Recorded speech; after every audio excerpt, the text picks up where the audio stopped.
Hello students, मैं doctor Anamika Singhvi, associate professor botany, government Meera girls college Udaipur. आज हम मेथड्स ऑफ स्टेरिलाइजेशन के बारे में पढ़ेंगे। पहले हम उसकी डेफिनेशन देख लें कि स्टेरिलाइजेशन और डिसइंफेक्शन क्या है। स्टेरिलाइजेशन, जिसको हम निर्जर्मीकरण कहते हैं, it is a process by which an article, surface और medium is made free of microorganism either in vegetative और स्पोर फॉर्म।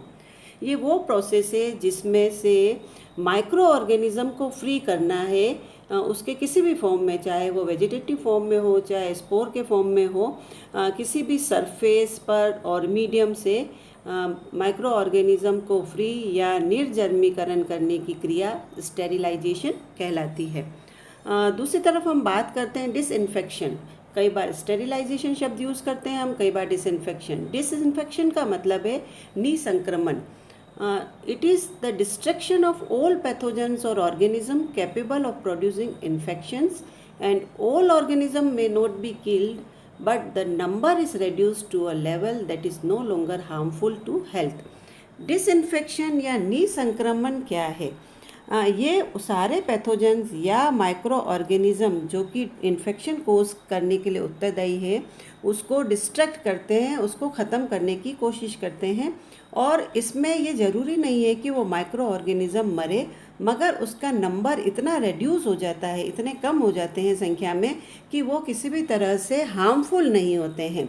तो स्टेरिलाइजेशन और डिसइंफेक्शन में डिफरेंस है। स्टेरिलाइजेशन में माइक्रो ऑर्गेनिज्म की किलिंग होगी और डिसइंफेक्शन में माइक्रो ऑर्गेनिज्म को रिमूव करते हैं सरफेस या ऑब्जेक्ट से। Now need for sterilisation. हम स्टेरिलाइजेशन क्यों करना चाहते हैं, क्यों निर्जर्मीकरण की क्रिया की जाती है टिश्यू कल्चर के एक्सपेरिमेंट्स में? तो हमने पहले भी कहा है कि टिश्यू कल्चर में जो हम एक्सपेरिमेंट्स करते हैं, उसमें हम सारी चीज़ें आर्टिफिशियल कंडीशन में क्रिएट करते हैं। तो सॉइल में हम प्लांट्स को ग्रो नहीं कराते हैं। हम जो मीडियम बनाते हैं उसमें माइक्रो प्लस मैक्रो न्यूट्रिएंट्स हैं, प्लस हम उसमें सुक्रोज भी डालते हैं। तो सुक्रोज और ऑर्गेनिक न्यूट्रिएंट्स से रिच मीडियम है, वो माइक्रो ऑर्गेनिज्म को सपोर्ट करता है। और ये माइक्रो ऑर्गेनिज्म कल्चर टिश्यू जो हमने संवर्धित उत्तक रखा है फ्लास्क में या बीकर में या कल्चर ट्यूब में, उससे फास्ट ग्रो करता है और फाइनली उसको मार देता है।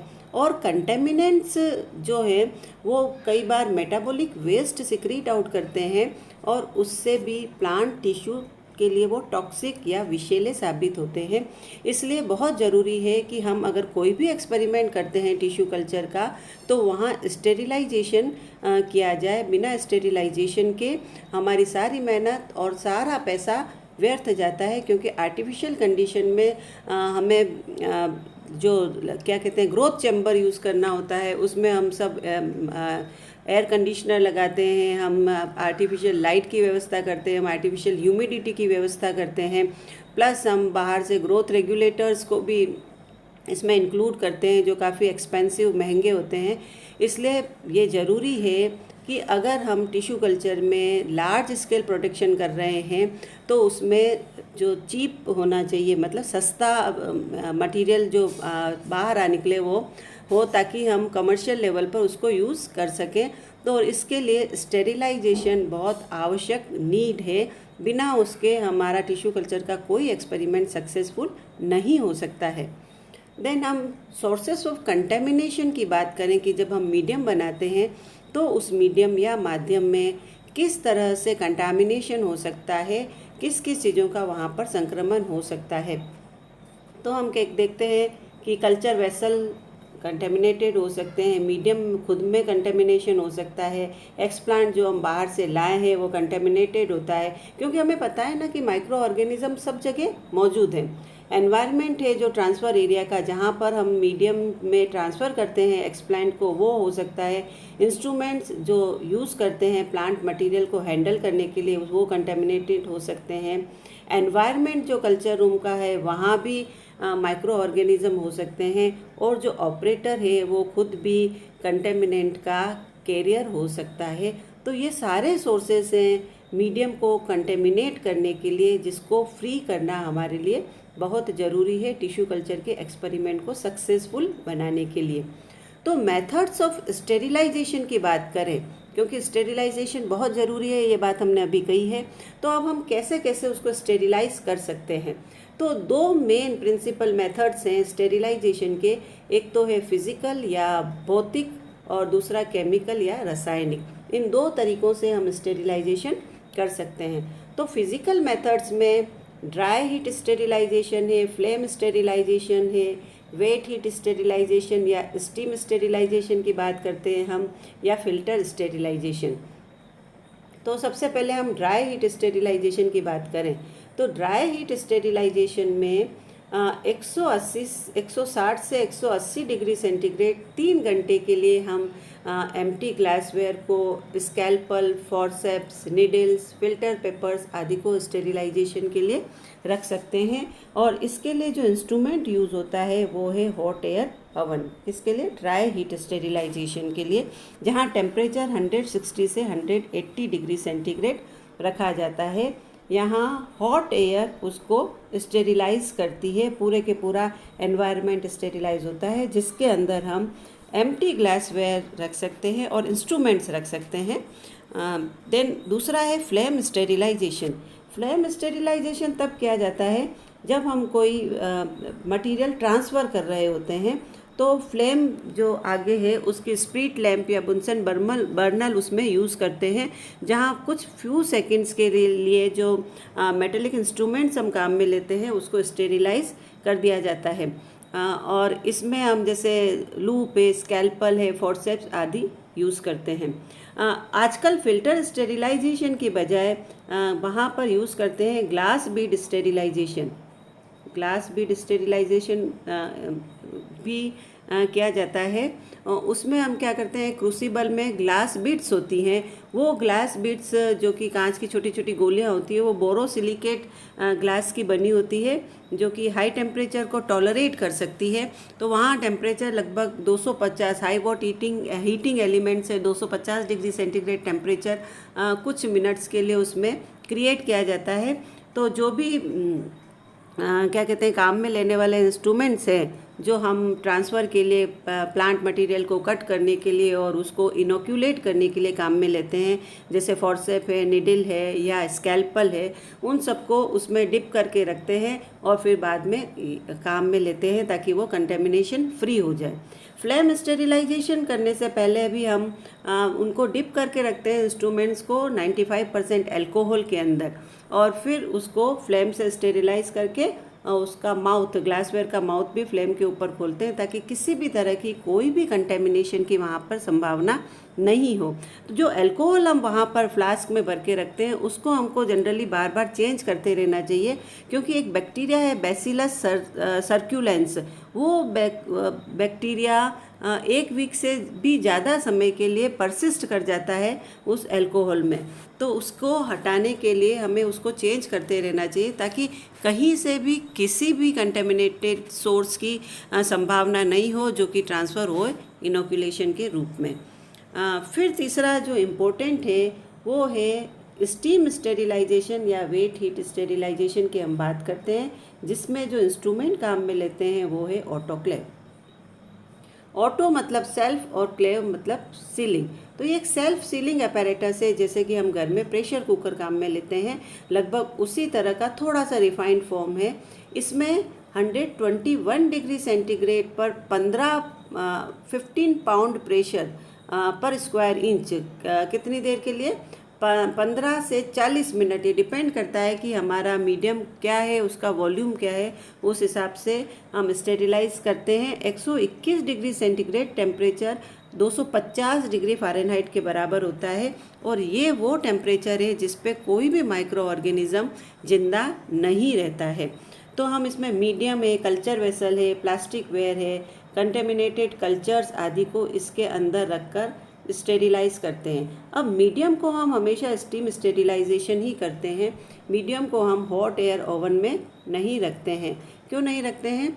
क्योंकि हॉट एयर ओवन में डायरेक्ट हीटिंग होती है। अगर हमने किसी फ्लास्क में 40 ml मीडियम भरा है और उसको हॉट एयर ओवन में स्टेरिलाइजेशन के लिए रख देंगे तो वो इवेपोरेट हो जाएगा और उसका जो वॉल्यूम है वो कम हो जाता है। तो मीडियम को स्टेरिलाइज हमेशा स्टीम स्टेरिलाइजेशन से ही करते हैं, ताकि वो कम नहीं हो और हीट ऑफ वेपोराइजेशन से उसके रिलीज़ होने वाली लेटेंट हीट से माइक्रो ऑर्गेनिज़म की डेथ हो जाती है, वो किल हो जाते हैं, क्योंकि बढ़ता हुआ टेम्परेचर उसको मारने में सहायक होता है। तो ये है स्टीम स्टेरिलाइजेशन। ये सारे जो इंस्ट्रूमेंट्स हम नाम ले रहे हैं, हॉट एयर ओवन है या ऑटोक्लेव है, ये हम थोड़ा डिटेल में वापस से बाद में देखेंगे। यहाँ एक और हमने बताया है फिल्टर स्टेरिलाइजेशन, ये भी फिजिकल मेथड में है। फिल्टर स्टेरिलाइजेशन की कब आवश्यकता होती है? जैसे कि कुछ हीट सेंसिटिव केमिकल्स हैं, ऐसे केमिकल्स जो कि हीट लेबाइल हैं, ऐसे केमिकल्स जो कि तापमान को सहन नहीं कर सकते हैं, जैसे कि इंडोल एसिटिक एसिड है, जिब्रेलिक एसिड है, जियाटिन, एब्सिसिक एसिड, ये ऐसे हैं जिनको अगर हमने मीडियम पे डालकर 121 डिग्री सेंटीग्रेड पर स्टेरिलाइज करने की कोशिश करते हैं तो वो डीनेचर हो जाते हैं या वो डिकम्पोज हो जाते हैं, उनका केमिकल कंस्टिट्यूएंट वो नहीं रहता है जो कि उसका ओरिजिनल था। तो इनको स्टेरिलाइज करने के लिए हम जो यूज़ करते हैं मेथड, वो है फिल्टर स्टेरिलाइजेशन। इसमें हम मेम्ब्रेन फिल्टर्स या सिरिंज फिल्टर काम में लेते हैं, जो 0.45 माइक्रोमीटर या उससे भी छोटे पोर साइज़ के होते हैं, और इसमें ट्रैप हो जाता है माइक्रो ऑर्गेनिज़म, और जो मीडियम वो जो ये हमने बनाया है ऐसे केमिकल सॉल्यूशन, वो उससे पास हो जाते हैं, जो माइक्रो ऑर्गेनिज़म फ्री होते हैं। देन स्टेरिलाइजेशन के बाद में उस सॉल्यूशन को हम मीडियम में ऐड करते हैं। अगर सेमी सॉलिड बनाया हमने, अगर डाल के उसको सेमी सॉलिड कर दिया मीडियम को, तो हम कूलिंग से पहले, कूलिंग होने के बाद तो वो सेमी सॉलिड हो जाएगा, तो कूलिंग से पहले उसको जो हमने फ़िल्टर से स्टेरिलाइज किया है सॉल्यूशन, उसको उसमें ऐड कर देते हैं। बाद में कूलिंग होगी और वो सेमी सॉलिड बन जाता है। ऐसे ही फ़िल्टर स्टेरिलाइजेशन में एयर फिल्टर्स भी हैं, जिनको हम हेपा फिल्टर्स कहते हैं। हेपा फिल्टर का मतलब है high efficiency particulate air filter. ये अधिक दक्षता वाले एयर फिल्टर है, वायु निस्यंदक कहलाते हैं। जो यहाँ पर ये हम दिखा रहे हैं, यहाँ पर ये laminar flow clean air bench है। यहाँ पर दो तरह के फ़िल्टर्स हैं, नीचे की तरफ हम कह रहे हैं ये प्री फिल्टर्स है, और ऊपर की तरफ यहाँ पर ये हेपा फिल्टर्स हैं, जो अंदर दिख रहा है हमें। तो ये HEPA filters high efficiency particulate air filters हैं। इनकी जो साइज़ होती है उसमें माइक्रो ऑर्गेनिज़म किसी भी तरीके से ज़िंदा नहीं रहते हैं, और जो ट्रांसफ़र एरिया है, यहाँ पर ये बेंच है जहाँ पर ट्रांसफ़र किया जाता है, और यहाँ सामने की तरफ जो ट्रांसफ़र करने वाला बैठेगा, ऑपरेटर बैठता है, तो उसके सामने जो एयर आ रही है वो एयर पूरी तरह से फ्री फ्रॉम माइक्रो ऑर्गेनिज़म होगी। तो हेपा फिल्टर जनरली आपको बहुत पूछा जाता है कि what is HEPA filter, what is the full form of HEPA filter, उसको कहाँ पर यूज़ किया जाता है। तो ये high efficiency particulate air filter है, जो laminar flow clean air bench, जहाँ पर कि इनोक्यूलेट करते हैं, मटेरियल को ट्रांसफ़र करते हैं, वहाँ पर किया जाता है। इसके अलावा इसी laminar flow clean air bench पे ऊपर की तरफ दो बल्ब्स, दो लाइट्स लगी रहती है। एक तो है यूवी लाइट और दूसरी है हम कहते हैं उसको ट्यूब लाइट। तो यूवी लाइट यहाँ पर फिर एक ऐसा वेवलेंथ वाली लाइट है, ऐसा जोन होता है जो बहुत ज़्यादा इफ़ेक्टिव एंटी माइक्रोबियल एजेंट के रूप में काम करता है।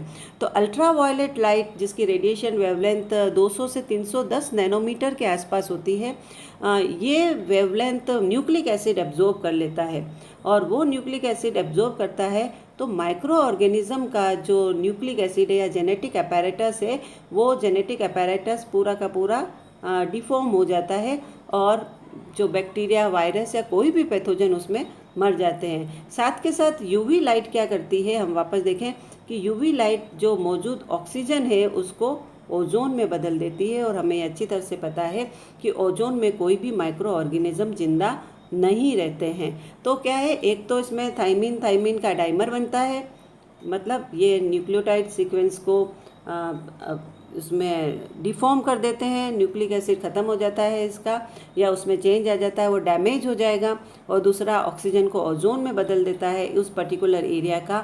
और इसीलिए हमने कई बार, आपने कहीं देखा होगा कि कुछ इस तरह से यूवी चैम्बर्स लगे हुए रहते हैं यूवी लाइट के, कई मिठाइयों की दुकान पर या बड़े बड़े स्टोर्स में भी हमने देखा है, वो लगे रहते हैं उस एरिया को डिसइंफेक्ट करने के लिए, ताकि वो एरिया ऑक्सीजन को ओजोन में बदल देता है और ट्रैप कर देता है वहाँ पर मक्खियों को, मच्छरों को भी और माइक्रो ऑर्गेनिज्म को भी, और वो वहाँ किसी भी तरह से जिंदा नहीं रहते हैं।